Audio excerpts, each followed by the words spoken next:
Today I did something to my ACR that I've been contemplating doing since April. I removed the mufflers and just put two 3-inch straight pipes on. I know it's going to be incredibly loud. That's what I want. I want it to have a little more presence.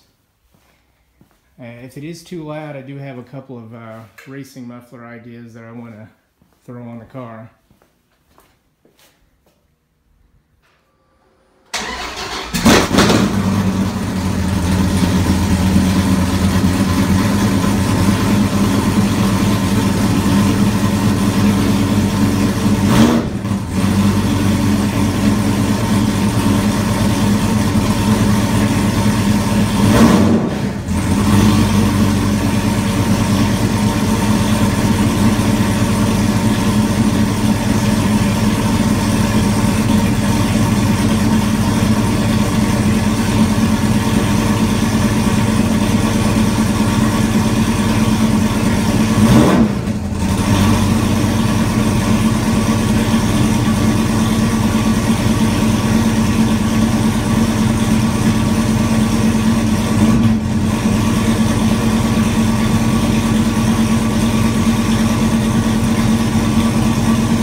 As far as how it sounds in the car, it's really not much louder than with the mufflers on. I'm pretty sure it's extremely loud outside the car.